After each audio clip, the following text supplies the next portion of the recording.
This meeting is being recorded.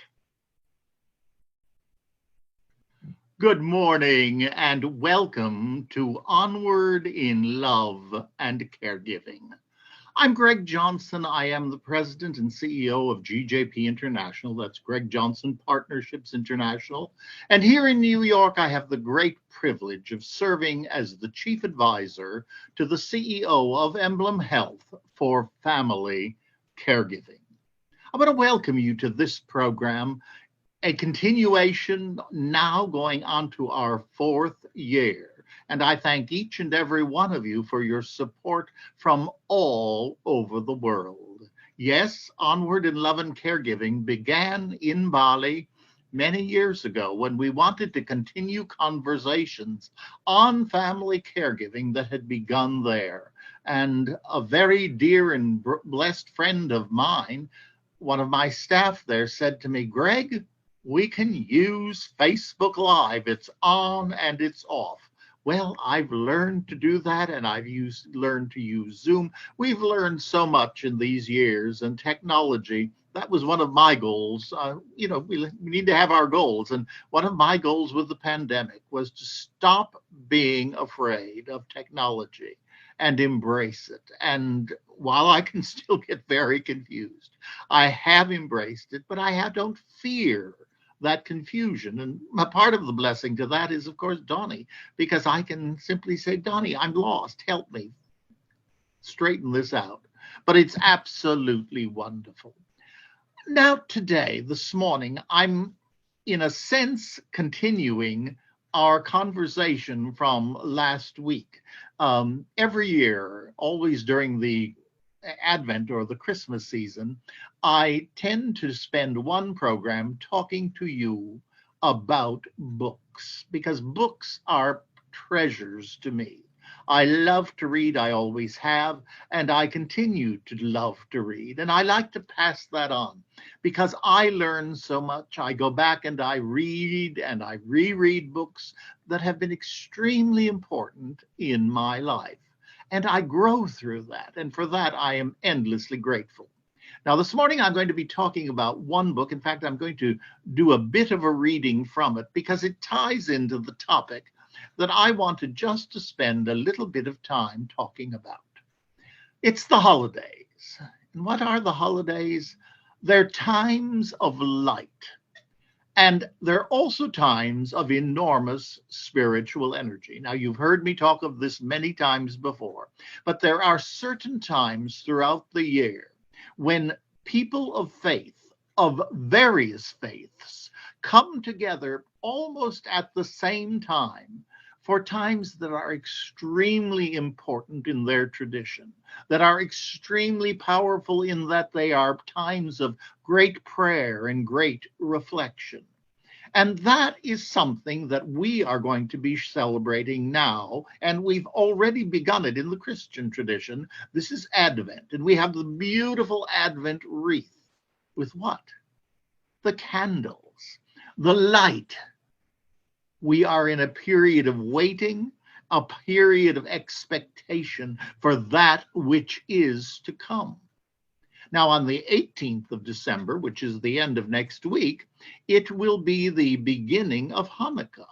And what do we think of when we think of Hanukkah? We think of the menorah, the beautiful, beautiful candles. And there's so many now artistic expressions of it. But what is that also about? It's about light, light coming into darkness. And then following December 25th begins Kwanzaa. And when we think of Kwanzaa, we also have a beautiful, beautiful item that is called, and I wrote it down so I would remember the name, Kinara, Kinara. Kinara in Kwanzaa is that beautiful device, that artistic sculpture or that stand into which the candles, the 7 candles of Kwanzaa are placed. So what do we have in each and every one of the traditions? We have light. We are united in light. It is a time of accepting the darkness in our lives the quiet, the confusion, the pain, the difficulty. And it is working through that, going deeper within, finding the divine expressed in our lives and in terms that relate to us. So I like us always to be seeing the similarities of things that are happening. They are unique, and yet they are very similar. Light in the darkness, and I'm going to be talking a bit more about that. Now, the book that I want to share with you is one that unfortunately hadn't arrived by the time I did last week's broadcast. But it has now arrived, and in fact, it's arrived in good quantity because it's a book that I'm going to be giving as Christmas gifts. Some of them I'm already mailing out because I want people to have them ahead of time. This is written by the former senior minister of the Marble Collegiate Church, Dr. Michael Brown, a very dear friend and mentor and colleague of mine. And I just love the title, A Long Ago Birth in a Right Now World. All I can say to you is if you've never had the joy and the blessing and the privilege of hearing the brilliant Dr. Michael Brown, you'll meet him in here because his voice resonates throughout it. As I said to him when I wrote my first note upon receiving the books, I'm so thrilled, Michael, to hear your voice in all of these writings. Now, Michael is a brilliant teacher, a scholar. He's gone down to North Carolina, and he teaches at many universities and speaks in a very national and worldwide forum. He is highly respected, and he's highly gifted in being enormously real. And that's what this book gives us. And he begins, and I urge you, no matter what your faith tradition, get a copy of this and read, if nothing more, the first 4 entries. Because in that he takes Matthew, Mark, Luke, and John. And he doesn't take them in that order. He takes them rather in the order that they were written. So he begins with Mark and he ends with John. Now, I'm going to be reading a passage from John, and those of you who know me well know that that's my favorite Christmas story. But what has Dr. Brown done? He has taken the 4 Gospels, and he's looking at a long ago birth in a right now world, but he's doing a long ago birth as it was perceived by the persons who wrote it. And any of you who have ever attended the Marble Collegiate Church and gone to Bible studies with Sister Carol Perry, I kept hearing as I was reading some of the things that Michael had written, I could hear Sister Carol saying, text without context is pretext. And that's precisely what he's doing. He's taking Mark, he's taking Matthew, he's taking Luke, and he's taking John. He's looking at who the author was and who was the audience to whom they were writing. What was that group of people? Who were they? Were they Jewish? Were they Gentile? Were they Greek? What were the conditions? And therefore, it predicated the story. Does it change God with us? Emmanuel, God with us? No. But it comes in various forms. The divine coming into our lives, into our world, and coming in and being explained by a writer who is speaking to a particular audience to whom he is gifted to speak. Very much in ways that yours truly has the gift of speaking to caregivers. That has been my target. That has been my goal, my calling, and I'm very grateful for it. But when I speak to caregivers, if someone's not at that space, that's not where they are. We all know, how do you help people? You meet them where they are. And Michael in this book says, let me show you where the 4 gospel writers were, who they were, and to whom they were speaking. and certain ones are going to speak more loudly to us. So bear that in mind, but not only with the Christian text, but as you look at the other faith traditions, we're all related. We're all related. Keep an open mind. Now, in the portion number 4, John's light in the darkness. And those of you who are following Dr. Brown, he is putting little snippets of the book on Facebook during Advent. You will recognize this as having been last Monday's passage. But it's a beautiful, very quick little story that I want to share because it so very much is the journey of the family caregiver, going through some very dark, dark spaces. So please, listen as we share this.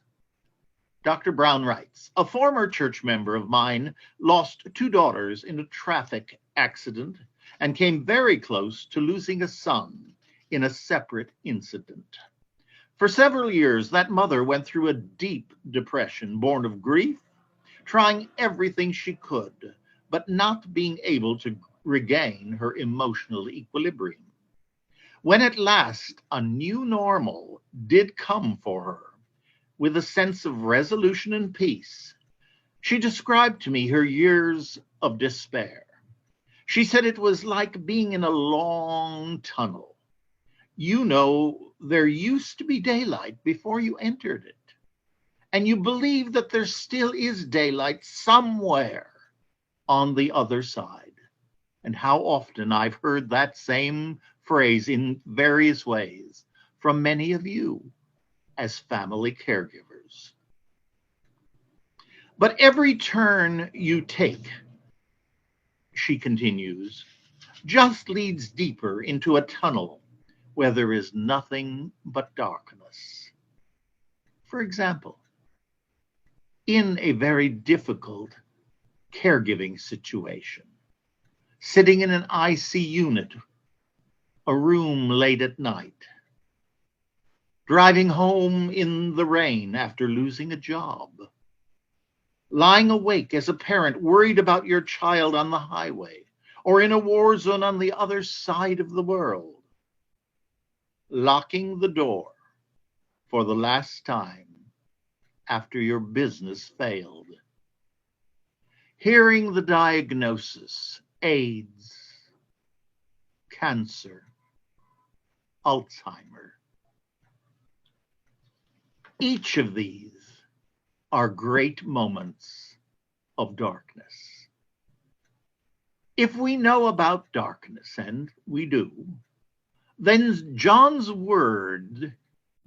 is a word we need to hear and claim as our own. And here is the quote from John. And the word became flesh and dwelt among us in the midst of our pain. And when that word takes up residence at our side, John continues, the light shines in the darkness, and the darkness has not overcome it.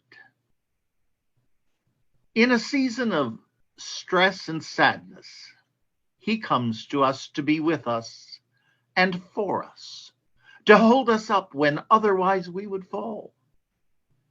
This one who later calls himself the light of the world dispels our shadows. And it's true. Thank you, Dr. Brown. I urge each of you to get a copy. Michael B. Brown, A Long Ago Birth in a Right Now World. Powerful. And this morning, I'm going to conclude our program with a prayer that I have loved. It's a prayer that I've shared with people of many faiths and many traditions. A prayer for the embodiment of divine love.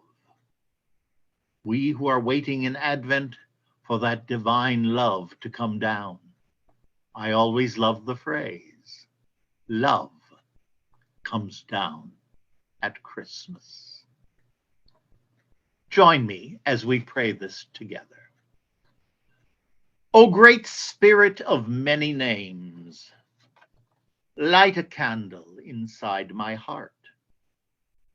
Use me, be me, free me, that I may see you and the world in a new and purified way. Use me, be me, free me. Please reveal yourself to me in ways that I will easily understand and trust. Use me, be me, free me. Clear away the debris of judgment and fear that blocks me from receiving your light. Use me, be me, free me. Guide me as I spread your sacred light to others. Use me, be me, free me. May I be an instrument of peace, so that I might bring love, light, serenity, and awareness to all. Use me, be me, free me. May I be hollow like the flute, and you the life-giving breath that brings sweet melodies to those that seek to hear your loving tune, and especially those that don't. Use me, be me, free me. May I dance upon angels' wings and always remember from whence I have come. Use me, be me, free me, so that I may be a reminder to those all around me of your everlasting, divine love. Use me, be me, free me, and it is so. Amen. Use me, be me, free me. In whatever tradition you're involved in, may the light of this holiday season glow and grow ever brighter within you. For never has the world needed light more than we do right now. Thank you for being with me. I want to wish you an absolutely marvelous week. And as we always say, onward in love and caregiving. Namaste. God bless. Have a wonderful, wonderful week. Thank you.